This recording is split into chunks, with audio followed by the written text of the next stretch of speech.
N-a fost ceva premeditat, adică nu căutam sub nicio formă să iau mașina asta, nu eram nici foarte familiarizat cu modelul, o știam de mic, o văzusem în reviste, îmi plăcea. Prima oară am văzut una live, cred că acum vreo 6-7 ani de zile la un eveniment, asta de când sunt eu conștient de mine și de ce mașina e asta, probabil cât am fost mic. Nu știu, mă mai fi interesat cu vremea vreodată. Îmi rămăsese în minte faptul că asta e o mașină de care nu te poți atinge, că e foarte scumpă, foarte rară.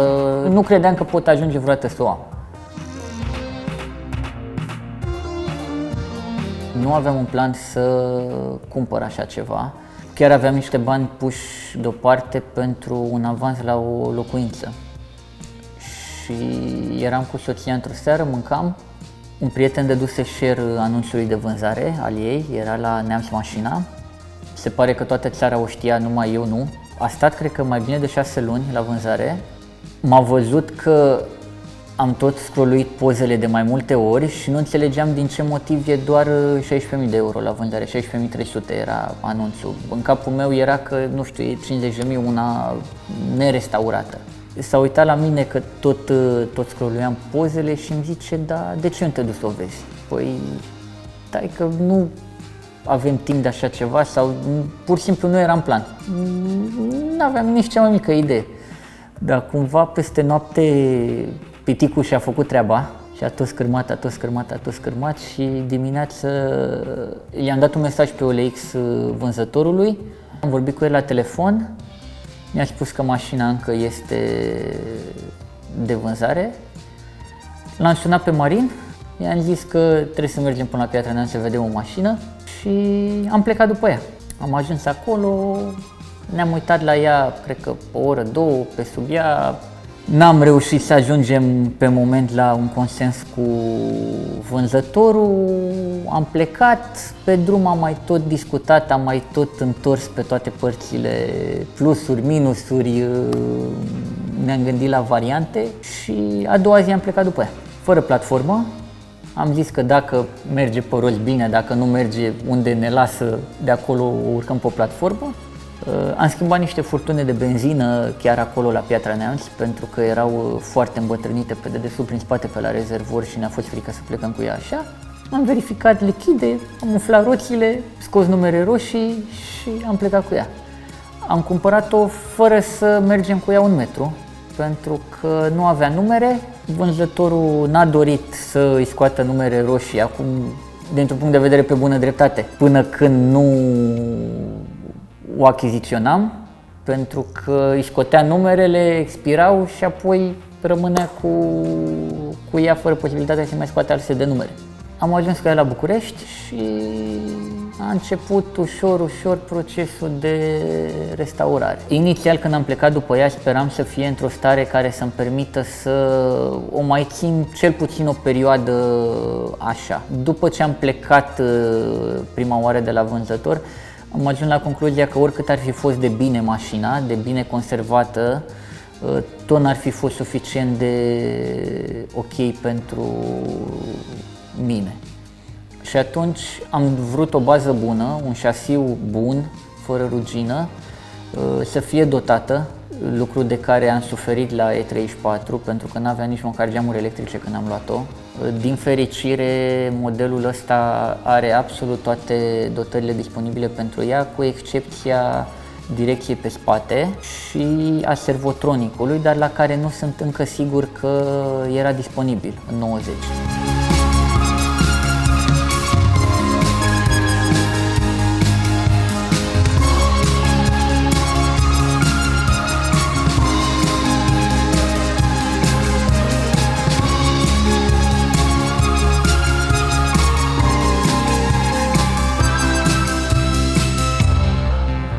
În primă fază i-am înlocuit frânele, primul setup de frâne a fost stock, dar am luat discuri noi, am luat kituri de servisare pentru etriere, plăcuțe, furtune, tot ce ține de siguranță, să zic așa. Înlocuit articulațiile pe față, lichide, furtunele de benzină, toate elementele pe care le-am considerat urgente, să zic așa, la momentul respectiv. Imediat după ce am luat-o, nu puteam să merg cu ea pentru că frânele erau varză, amortizoarele erau varză, toată articulația era cât să se tărească cu 80 la oră. Mai mult de atât nu puteai să faci cu ea. După ce am făcut lucrurile urgente, să zic așa, am mai mers cu ea câteva luni de zile. Am dus-o la cineva care avea un elevator cu coloane și a stat acolo vreo lună de zile, timp în care s-a recondiționat totul pe dedesubt. Punte de spate, suspensii, evacuarea a fost dată jos la momentul respectiv, dar doar am lustruit-o, am cosmetizat-o, nu s-a schimbat nimic la ea. Conducte, furtune și tot ce era pe sub ea. Asta a fost a doua etapă a recondiționării, cu puntea de spate și am mai făcut mici reparații pe la șasiu, pe unde veneau prinderile de la punte și mai fusese masticul acela atins, dar nu a necesitat intervenții majore la momentul respectiv.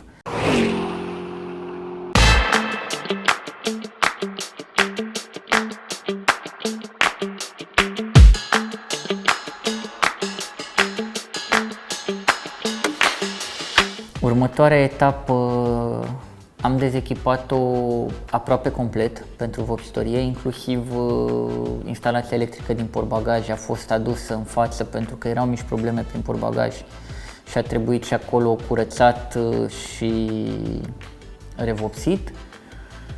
Motorul a rămas pe ea, motorul, punțile, doar pe spate la oalele de la amortizoare s-a intervenit, am schimbat turnurile, să le zic așa, cu niște modele îmbunătățite de la BMW. Anterior avusese făcut o reparație în Germania, dar au sudat o tablă așa groasă de vreo 3 mm în loc să-i schimbe oala din punctele de sudură. A stat la vopsitorie vreo 8 luni de zile, timp în care toată caroseria a fost curățată la tablă.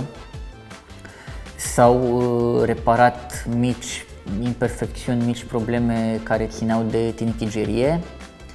S-a aplicat un epoxy primer pe toată caroseria, apoi s-a făcut PDR înainte să se aplice kit-ul, fueler-ul, pentru că am dorit să fie cât mai puține astfel de zone chituite. S-a lucrat la PDR vreo 7 sau 8 zile pe toate elementele mașinii. Pot spune că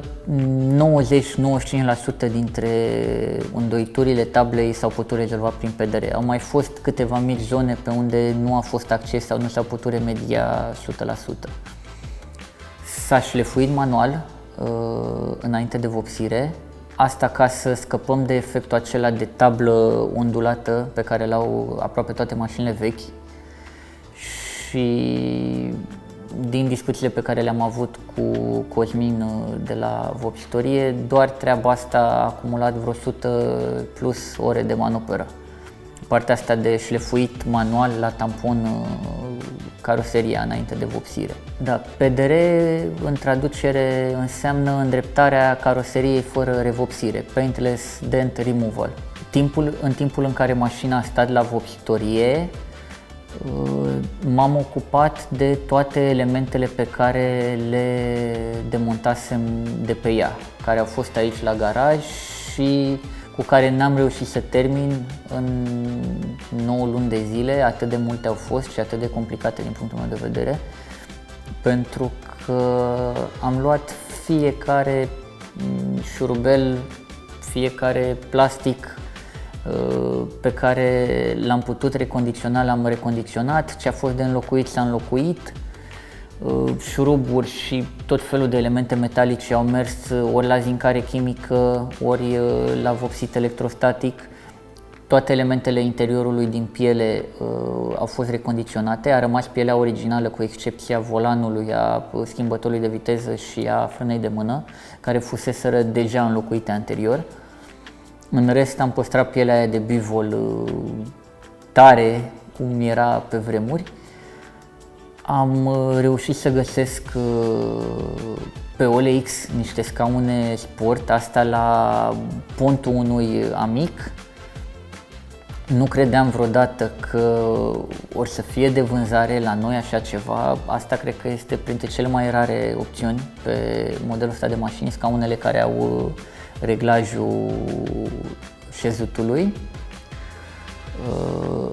Mi le-a dat Vlad, îl mulțumesc Vlad și aici, mai mult ca pe un cadou, pentru că el știa cât valorează, le avea de câțiva ani de zile cu gândul de a le face scaune de gaming, fuseseră montate pe un E36, aveau sudate de șină niște bucăți de cornier sudate, erau prinse în șuruburi de fapt, nu sudate, niște bucăți de cornier pe post de adaptoare pentru caroseria de E36. Și am demontat ambele seturi de scaune, ale mele și cele sport, și am făcut din două seturi un set funcțional, să zic așa. Pentru că diferea anul, cele sport erau de facelift, a trebuit să mut tapiseria de pe cele sport pe cadrul meu, pe cadrul original.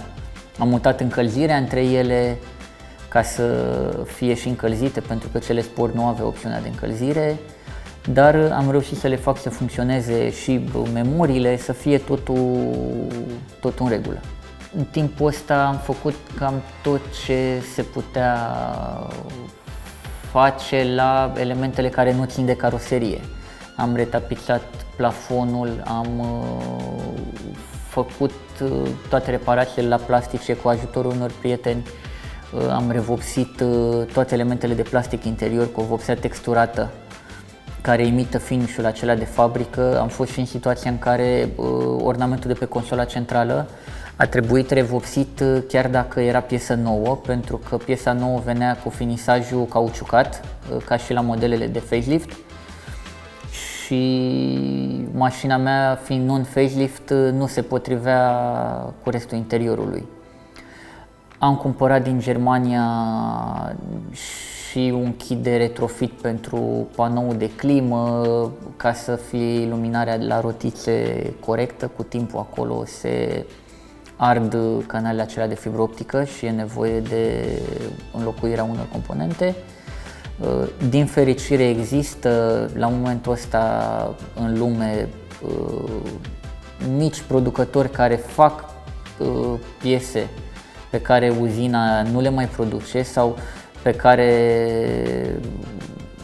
le vinde doar sub forma întregului ansamblu și au niște prețuri astronomice.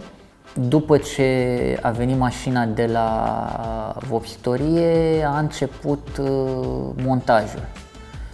În prima fază am refăcut toate matisajele la toată instalația electrică.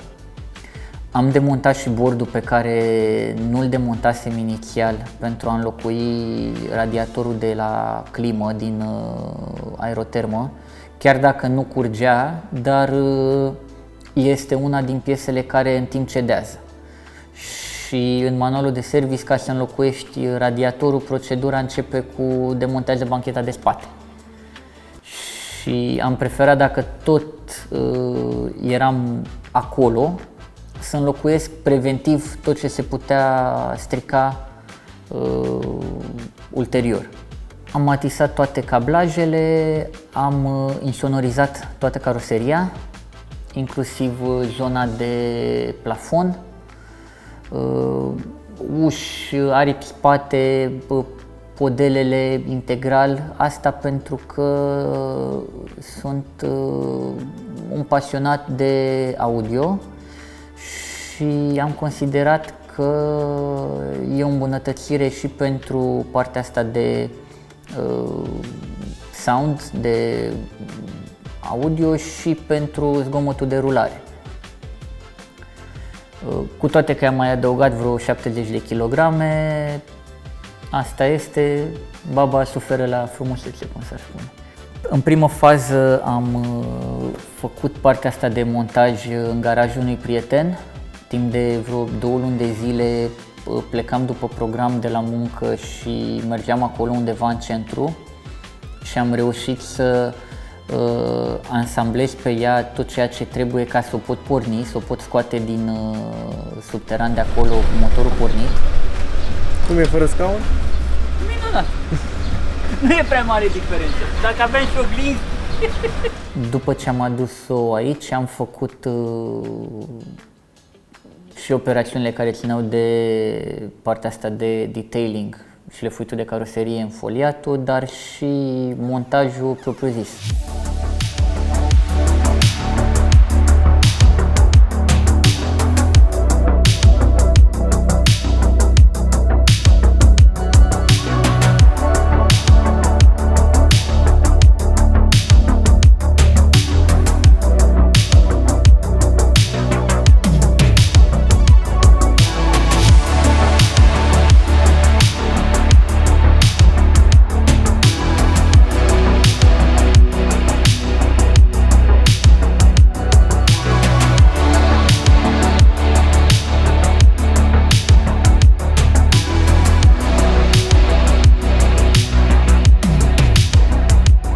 Am petrecut, cred că, vreo săptămână ca să reușim să aliniem elementele de caroserie așa cum trebuie, pentru că totul fusese demontat, totul fusese montat prost înainte și chiar am dezvoltat, să zic așa, o tehnică împreună cu un prieten de a le alinia cu nivela laser. Am dat niște semne pe jumătatea plafonului. Am plecat de la premisa că plafonul e fix, aripile de spate sunt fixe, am aliniat portbagajul cu aripile de spate, am dat niște semne pe jumătatea portbagajului care deschis îți permiteau să le aliniezi cu semnele de pe plafon, încă 2 semne pe capotă și în felul ăsta ne-am asigurat că este pe jumătate centrată capota mașinii. Pentru că dacă începeam să aliniem întâi aripile față de capotă sau în oricare altă combinație, ajungeam la concluzia că tot botul putea să fie mai încolo sau mai încoace. Am aliniat ușile de aripile de spate, apoi aripile de față de capotă și de uși și ultima treabă, bara. La faruri am petrecut cam o zi întreagă să reușim să le aliniem și nici acum nu sunt perfecte pentru că din construcție nu corespunde foarte bine forma farului cu decupajul capotei. Nu o poți alinia să fie perfectă, asta este. Atât s-a putut. Nu, sunt metalice. Sunt metalice. Dar pur și simplu felul în care sunt ele prelucrate nu urmează forma barei. O altă problemă specifică modelului este faptul că portbagajul nu se aliniază cu linia aripilor de spate. Și ai de ales dacă vrei să fie aliniată corect sus sau jos, înspre lămpile de spate. Noi am ales să o aliniem jos pentru că deasupra fiind eleronul cumva mai maschează diferența de nivel. Cât timp a fost mașina la vopsitorie, am apelat la Mihai de la Ghetto pentru eleron, mi-a făcut o replică, zic eu, 1 la 1 după eleronul de M-Technic, care nu mai este disponibil de foarte mulți ani la BMW și a reușit să modifice eleronul pe care îl aveam eu când am achiziționat mașina, să-l scurteze, să-i taie picioarele și să-i modifice forma, în așa fel încât după el să facă o matriță, să-mi toarne eleronul pe care l-am acum pe mașină. L-a făcut, mi l-a dat și a stat în vopsitorie vreo 3-4 luni de zile în cuptor ca să lucreze, să nu ne trezim ulterior că se deformează mai mult decât e cazul. I l-am dus din nou lui Mihai ca să-i dea găurile de fixare pe portbagaj, în așa fel încât să fim siguri că totul este aliniat așa cum trebuie. Partea de jos a barei față am luat-o de la cineva din Lituania, care face de foarte mulți ani modelul ăsta de lip replică de CSI. Ca și probleme de-a lungul etapelor, ne-a căzut ușa de pe stand, ușa de dreapta era echipată aproape în totalitate, mai puțin geamul. Pe acela am zis că îl punem la final și bine am făcut. Cu o zi înainte se montase folia pe parbriz și pe lunetă și nu am verificat faptul că standul nu era strâns corect. În momentul în care am pus ușa care avea probabil 20-30 de kg pe el, a stat câteva minute până n-a mai stat. și s-a făcut o îndoitură de mai mare frumusețe pe interior,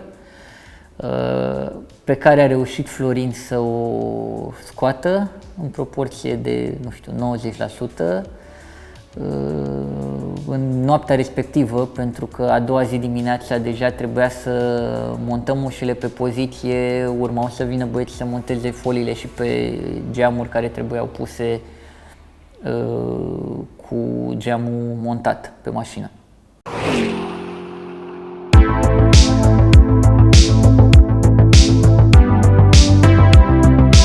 Sincer, nu am căutat modelul ăsta de jante neapărat, am schimbat foarte repede jantele cu care a venit mașina pentru că erau niște replici cu niște M paralel pe 18, dar erau niște jante, pot să zic, banale pentru ea și au apărut într-o seară la vânzare cele pe care le am acum pe mașină la cineva în Croația, în Zagreb. A apărut anunțul, cred că la 2, 3, 5 minute maxim vorbeam cu el la telefon în engleză cu croatul și a doua zi dimineața, de fapt noaptea la 4 dimineața, eram în mașină cu nevastă mea și cu încă un cuplu și am plecat după ele în Zagreb pentru că prețul era foarte bun. Cumva n-am avut încredere să le cumpăr pe curier și ne-am dus după ele cu 2300 sau 2500, nu mai știu exact, dar pe aici pe undeva s-au învârtit, în ideea în care pe state un set de genul ăsta se vindea cam cu 3500-4000 de dolari. Iar pe Europa nu mai exista niciunul la vânzare și în perioada în care am avut mașina, pe toate grupurile de E31 n-a mai apărut niciun set în configurație pe 19 inch din 3 bucăți. Ele au fost ca și echipare doar pe E31 AC Schnitzer.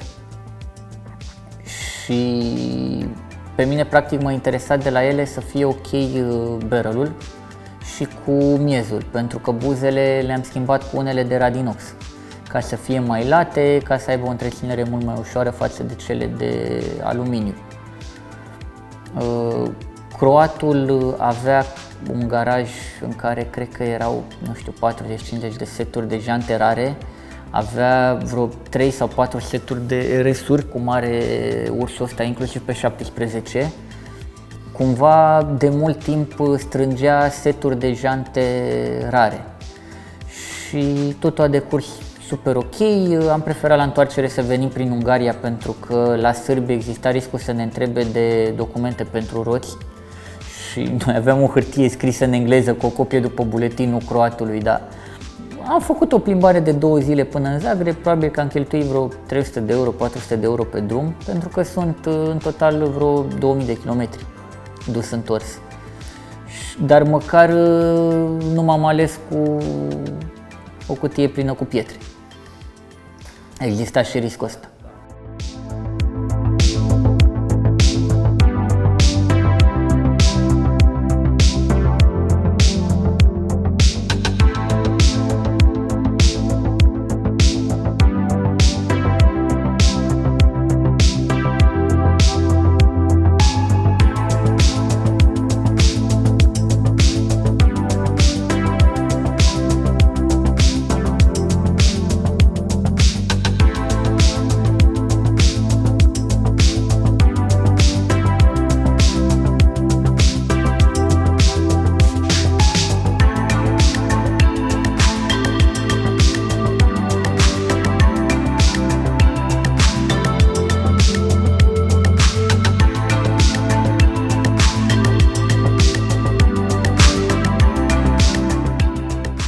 După ce am luat jantele, a urmat episodul 2 al frânelor.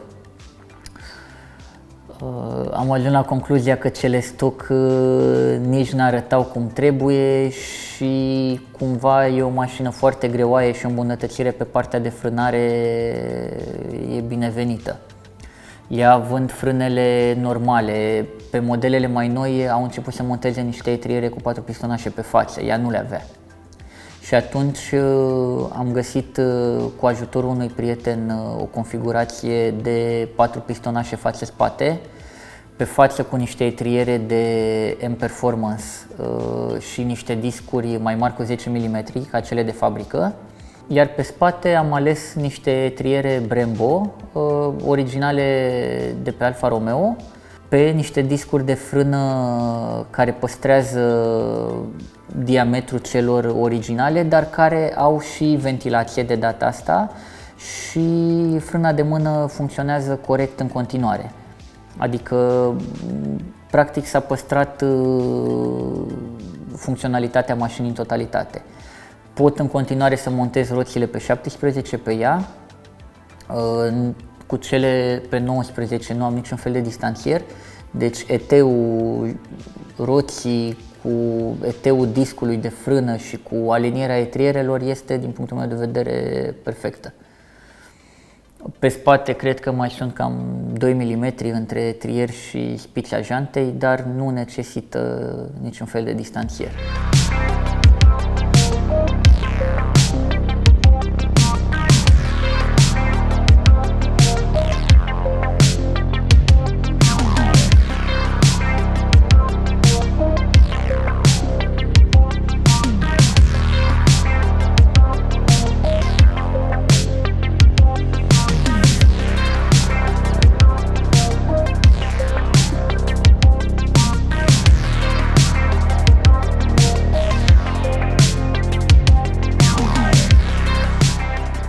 La muzică am căutat să păstrăm incintele originale, mașina având un sistem hi-fi cu 12 difuzoare, de fapt 8 difuzoare și 4 tweetere, incintele originale fiind foarte bine gândite ca și poziționare pentru un sunet de calitate. Am înlocuit toate difuzoarele, am montat în portbagaj un subwoofer pe sistemul Infinite Baffle. Este un cadru de inox rigid prins de caroserie în partea superioară, în partea inferioară și care transmite odată vibrațiile sonore prin aer, dar le transmite și în întreaga caroserie a mașinii. Întreg portbagajul devenind practic incintă, difuzorul se mișcă în aer deschis. Un procesor de sunet de la Audison, un receptor Bluetooth pe fibră optică. În felul ăsta cred eu că putem obține cel mai bun sunet posibil fără să alterăm aspectul mașinii. Head unit-ul este un model actual pentru că am dorit să am hands-free în mașină, am dorit să pot să mă folosesc de toate gadgeturile moderne în ea, fiind o mașină cu care îmi doresc să fac kilometri, nu să o țin de bibelou. Și atunci i-am vopsit fața într-o culoare mată, i-am înfoliat display-ul lucios și cred eu că am reușit să-l integrez foarte bine în linia bordului, iluminatul fiind identic cu cel din restul mașinii. Caroseria a fost insonorizată integral, toate incintele au fost separat insonorizate, s-au făcut inele adaptoare de lemn pentru zona de prindere a difuzoarelor, s-au făcut diverse măsurători de orientare la difuzoarele de pe stânga, la cele de pe dreapta, în așa fel încât totul să fie îndreptat către șofer, acolo fiind punctul de ascultare, să zicem așa. Nu se aude foarte tare, dar se aude clar. Pot să zic că am mers spre partea de sound quality, nu spre bubuială.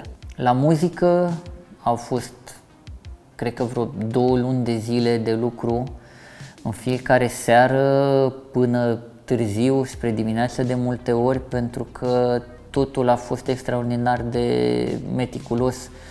Toate cablajele, toate matisajele, felul în care s-au făcut. Am ales și noi să fim puțin mai catolici decât Papa din punctul ăsta de vedere și felul în care le-am poziționat prin mașină, prin portbagaj și ne-a dat puține bătăi de cap pentru că mașina asta are foarte multă electrică acolo și am preferat să nu interferăm în niciun fel cu instalația mașinii. Am avut probleme și le avem în continuare cu niște distorsiuni pe partea de audio dacă vine semnalul de la head unit, pe care n-am reușit să le scoatem în totalitate. Am pus tot felul de filtre, am schimbat alimentări, am schimbat cam tot ce se putea schimba și au rămas în continuare acolo. Cumva clapetele electrice ale motorului bagă niște paraziți în instalație pe care RCA-urile îi recepționează. Am rezolvat problema cu ajutorul fibrei optice. Am pus un receptor de Bluetooth pe 192 de biți și se conectează telefonul direct la el, el prin fibră optică la procesorul de sunet și am eliminat tot ce înseamnă distorsiuni.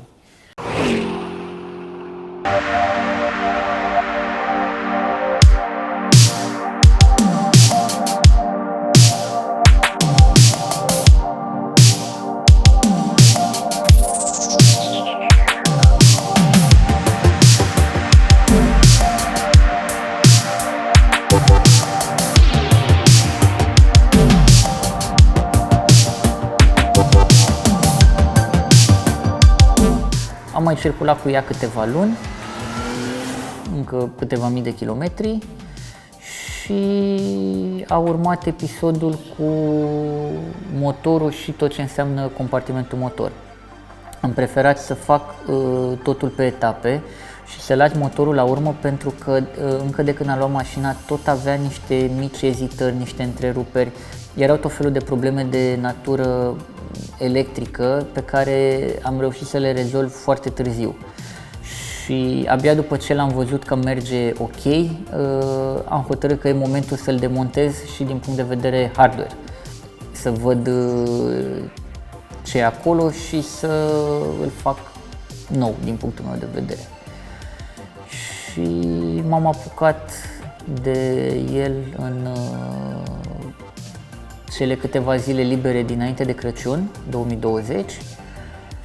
L-am dat afară ca la fabrică, să zic așa, pe dedesubt, împreună cu puntea de față. Am considerat că e cel mai ușor decât să-i demontez toată partea de bot, de trigger din nou, mai ales după ce mă chinuisem foarte mult să aliniez toate elementele pe aici prin față. L-am scos cu tot cutia de viteze pe dedesubt, am început să îl demontez.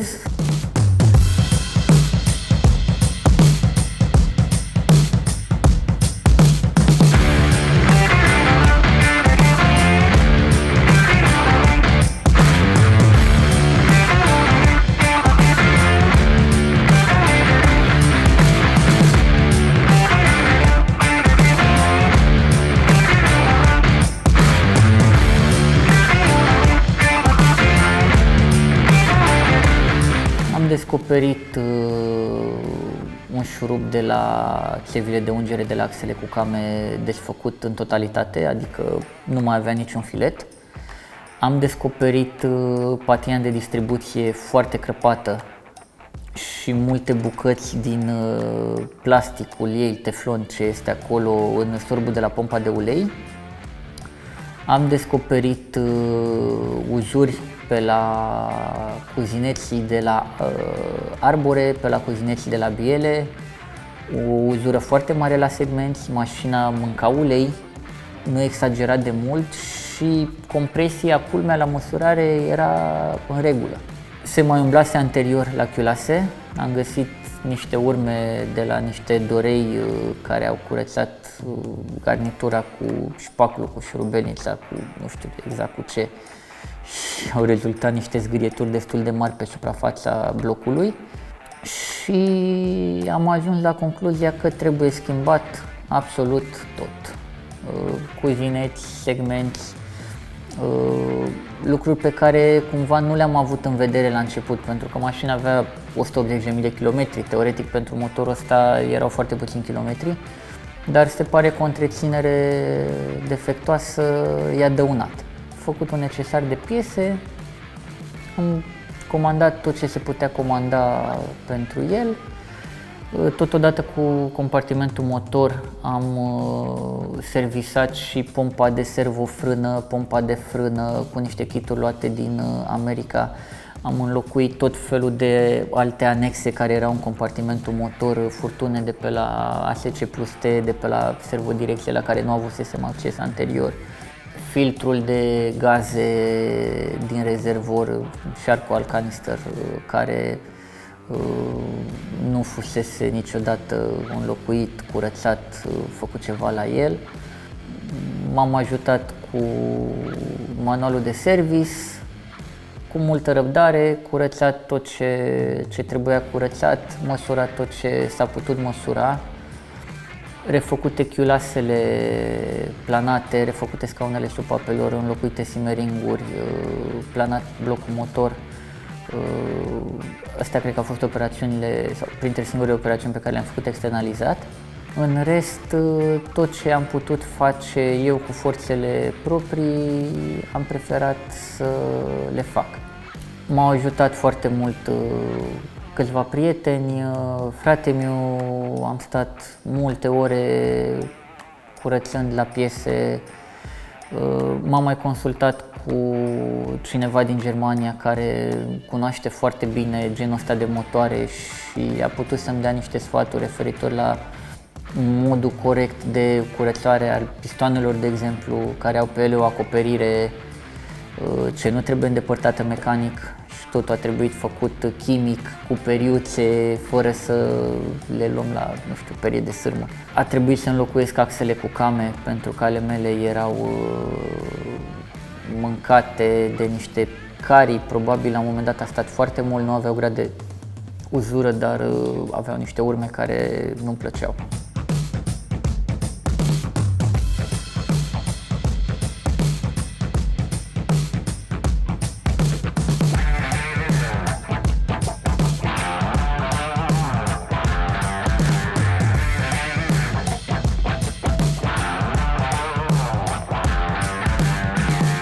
Foarte mult mi-a plăcut de când am început să-l ansamblez, pentru că până atunci au fost foarte mari bătăile de cap cu curățatul componentelor.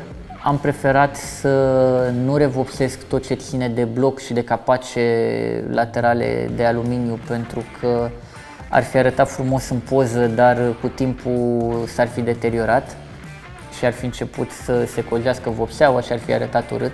Am revopsit doar partea asta de capace de la chiulase, admisiile, toate plasticele care sunt în compartimentul motor, capacul de motor și multe alte anexe. Dar merg totuși pe ideea că e o mașină utilizată și atunci acolo oricum nu poate să rămână bibelou. Pompa de servo restaurată și ea. Electromotorul l-am găsit cu coroana de plastic, bucățele, chiar dacă funcționa. Deci încă stăteau toți dinții pe poziție, dar cine știe câte porniri ar mai fi mers. Am început procesul de montaj. Inițial n-am înlocuit șuruburile de la biele, ulterior piticul nu m-a lăsat să dorm și le-am comandat noi. Am mai stat vreo săptămână și ceva după ele până au venit, cu toate că dacă îți cauți informații pe net, toată lumea zice că n-au nici pe naiba, dar sunt niște șuruburi cu întindere și n-am vrut să risc să le las pe cele vechi, pentru că o bielă sărită e dezastru. Am început ansamblarea lui, între timp au mai ajuns niște componente pe care le așteptam din străinătate, printre ele alternatorul. Cu ajutorul unui prieten am reușit și l-am importat din Statele Unite, un Bosch remanufactured, care după ce l-am pus pe mașină nu funcționa cum trebuie, venind în cutie de Bosch original de la fabrică. Nu încărca bine, îmi fluctuau farurile la relantii și m-am dus cu el pe bike-ul lui, la Nicu, unde știe toată lumea că se face treabă super ok. Mi-au înlocuit releul de încărcare cu unul nou. Americanii au preferat să schimbe doar cărbunii și să lase în el un releu vechi, care se pare că nu-și mai făcea treaba. după ce importul lui a fost o bătaie de cap destul de mare. Adus pe avion, cu vamă, cu toate demersurile necesare pentru a aduce piese din state.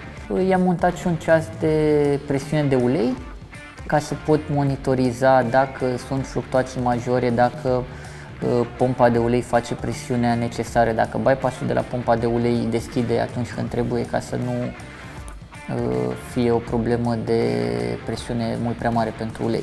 Diferea puțin sunetul pentru că am modificat și evacuarea, am renunțat la catalizatoarele de fabrică și am pus niște galerii originale cu primele tobe originale ale mașinii.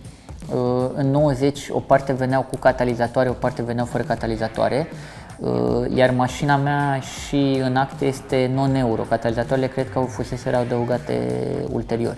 Am păstrat sondele lambda și i-am pus un X-pipe și finalele au rămas cele de inox stock. Foarte puțin mai gălăgioasă, dar nu cât să fie deranjant. Acum ar trebui să respire și motorul așa cum trebuie. Ce să zic, din punct de vedere al mersului, el mergea foarte bine și înainte. Adică nu l-am desfăcut neapărat pentru că avea vreo problemă în afară de consumul de ulei. Nu mă așteptam sincer să-l găsesc atât de uzat, dar funcționa bine. Funcționa bine și înainte, stătea moneda pe el și înainte, stă și după.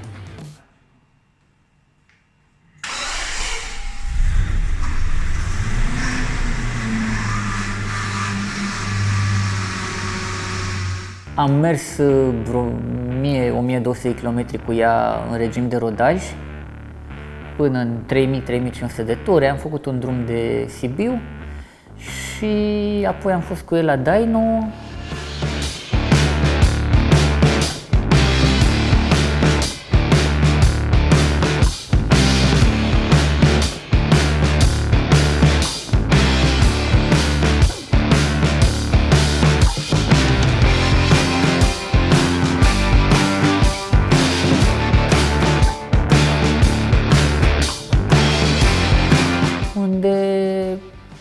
Cumva am fost puțin dezamăgit, așa cum am zis, not great, not terrible, pentru că după ce prima oară scosese 227 de cai, imediat după ce am luat mașina, mă așteptam ca acum să se apropie ceva mai bine de valorile date de producător, de 300 de cai. Ținând cont că motorul este, din punct de vedere hardware, nou, am renunțat la catalizatoare, am trimis calculatoarele în Germania pentru optimizare de software, pentru că ele erau gândite să meargă cu benzină de 90 și cu plumb și acum ele nu știau ce să facă cu benzina de 95, 98, 100 sau ce mai găsim acum la pompă și a scos 274 de cai. Acum, însă, din discuțiile avute și cu cei de la TCM și cu alți oameni din branșă, toți mi-au spus că genul ăsta de motor la măsurare niciodată nu scoate ceea ce spune producătorul, asta în primul rând.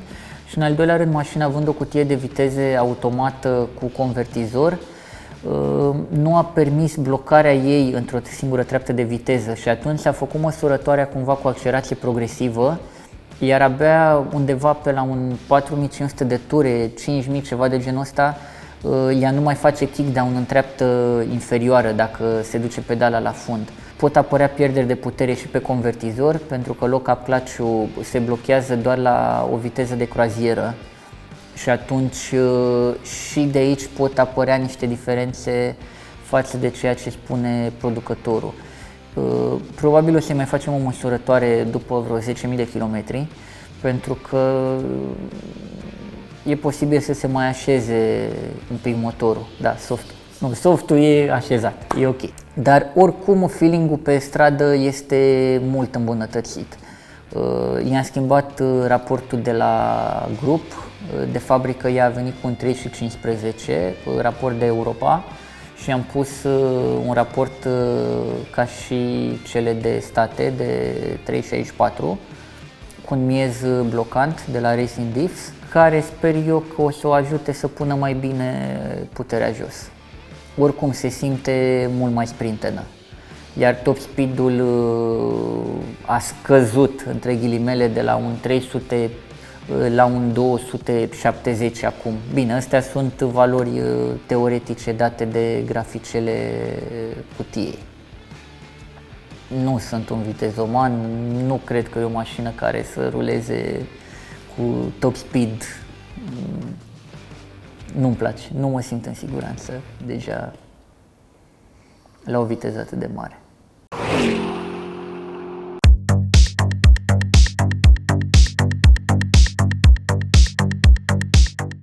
N-aș putea spune că o văd ca pe un bibelou, pentru că mi-am dorit să nu mai fac aceeași greșeală pe care am făcut-o cu fosta.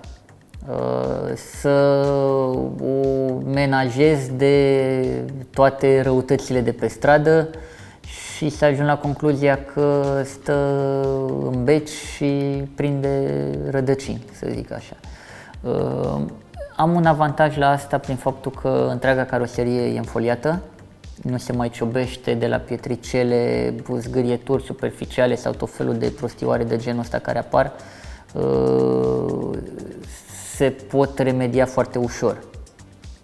Nu mai e toată nebunia aia cu vopsitoria, cu polișatul odată la câteva luni ca să-i scoți toate imperfecțiunile de pe suprafață. Asta odată. În al doilea rând, e o mașină comodă la drum.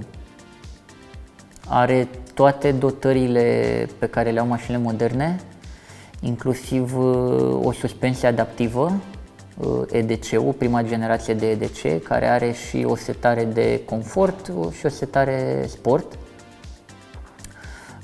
Are controlul tracțiunii, are pilot automat, scaune electrice încălzite cu memorii inclusiv pe coloana de direcție și pe oglinzi. Coboară oglinda de dreapta când bagi mașarier, la fel ca la modelele noi. I-am montat o alarmă cu tracker GPS și cu SIM. Pot să o pornesc de pe telefon, pot să îi setez anumite intervale la care ea să pornească singură, să-și încarce bateriile în cazul în care ajunge să fie mult timp la conservare. Are climatronic cu 2 zone, are trapă electrică, are un sistem care închide geamurile și trapa de la 120 la oră, tocmai ca să fie cât mai aerodinamică mașina și să nu deterioreze chederele de la geamuri, pentru că dacă le închizi deja de la o viteză mai mare există riscul să nu mai calci unde trebuie. Are un sistem pe care, din câte știu eu, îl folosește doar seria 8 și o parte din seria 732. Cu ajutorul unui calculator își reglează forța de apăsare pe ștergătorul de la șofer. În momentul în care îi dai spălare intensivă, apasă mai tare ștergătorul pe parbriz și iară de la o anumită viteză încolo presează mai tare lamela ștergătorului pe geam ca să nu fluture. Are rezervorul de lichid de parbriz în portbagaj, pe acolo se bagă apă, în roata de rezervă, e un rezervor de 9 litri auxiliar și cu o pompă de transfer cu un sistem de plutitoare în față și în spate și își reface singură nivelul în rezervorul din față. Are unul mic de 1,5 litri, ceva de genul ăsta. Dar având și spălătoarele de faruri, n-ar fi fost suficient. Să știi că e o mașină foarte neîncăpătoare la interior, adică locurile din spate sunt pentru copii mici sau oameni fără picioare. Nu mai poate sta nimeni în spate cum ține eu scaunul în mod normal sau și ea cum ține scaunul în dreapta.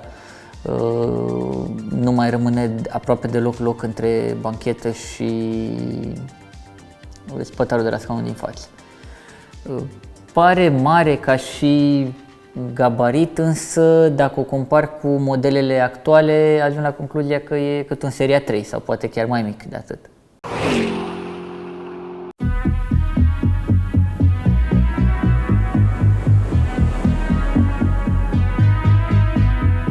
e o experiență să mergi cu ea. Indiferent că te oprești, nu știu, într-o benzinărie, că mergi cu ea și observi că aproape de fiecare dată încurci traficul, pentru că sunt alte mașini care rămân în paralel cu tine sau reduc viteza de deplasare ca să se poată uita la ea, să-i facă poze, să dea un like. E un sentiment plăcut din punctul ăsta de vedere, adică faptul că ești un model apreciat la scară largă îi crește cu atât mai mult, notorietatea sau feedback-ul din partea publicului. Cred că e cu atât mai bun pentru că ești un model rar. Chiar există un articol în care cei de la BMW spun că dacă un brand ar putea avea un suflet, acesta e al nostru, făcând referire la seria 8, pentru că au cheltuit extraordinar de mult cu dezvoltarea modelului. Era o mașină la care nu s-a făcut rabat la costuri. Costa de nou cam cât 3 seria 5 la momentul lansării. Era peste 100.000 de mărci. Au dezvoltat foarte multe sisteme pe care ulterior le-au folosit pe modelele de serie largă, pe seria 539, pe 38, tot ce înseamnă partea de suspensii, de ce le-au folosit până în anii 2000 plus, au folosit aceleași tehnologii. Din păcate au reușit să vândă doar vreo 30.000 de bucăți din toate variantele într-un lifetime de 10 ani. S-a fabricat din 89 până 99. Da, din păcate pentru producător, dar da, din fericire pentru mine, pentru că este o mașină rară. Se estimează că la momentul ăsta sunt undeva la 10.000 de exemplare care mai rulează, iar marea lor majoritate fiind în Statele Unite. Acolo a fost și acolo s-au făcut și cele mai multe vânzări ale modelului, pentru că erau niște motoare foarte mari, foarte costisitoare la începutul anilor 90. În Europa a fost și o criză financiară și lumea s-a ferit să cumpere genul ăsta de mașini care consumau 40 în oraș. De fapt, indică până la 39,5, dar consumul real în trafic e de peste 40 de litri la sută. La drum undeva, 14-15 litri, dar mers foarte, foarte liniștit. Consider că la momentul ăsta am ajuns la nivelul la care să-mi permit să și merg cu ea. Ce ar însemna un proiect de genul ăsta și să nu te poți bucura de el? Satisfacția mea, cred, în primul rând că este faptul că am făcut-o eu. Și faptul că am reușit să readuc la stadiu de nou un model care a însemnat ceva la vremea lansării. Foarte complex, greu din punctul meu de vedere de pus toate piesele cap la cap, dar dacă era simplu, făcea toată lumea. Îmi doresc să știu că îmi pun baza în ea, indiferent unde aș vrea să plec, din punct de vedere tehnic.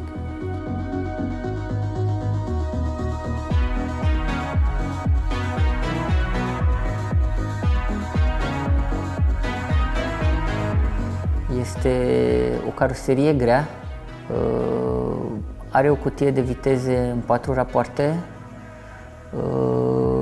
nu te rogi de ea, clar, e o mașină rapidă și raportată la cele din ziua de astăzi, dar comportamentul ei este asemenea unei limuzine, așa, greoaie, pe un drum virajat simți că e o mașină grea. Poate ăsta este unul dintre lipsurile ei, însă ea a fost gândită pentru autostradă, a fost gândită pentru drumuri lungi și îmi place foarte mult faptul că este silențioasă.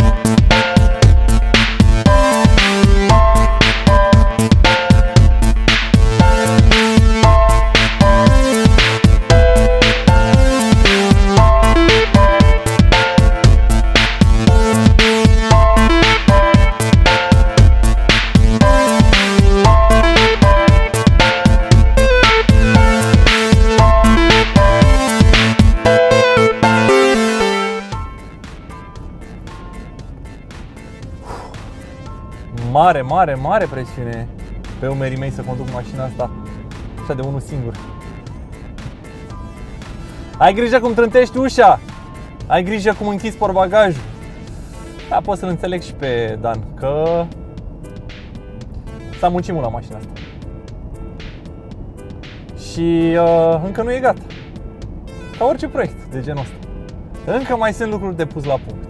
Deși ea momentan e nouă, are motorul refăcut, curățată până la tablă caroseria, toate suspensii, brațe, frâne, totul refăcut, îmbunătățit. Dar tot nu, mai trebuie ceva făcut la ea, pentru că așa sunt oamenii ăștia care se bagă în astfel de proiecte.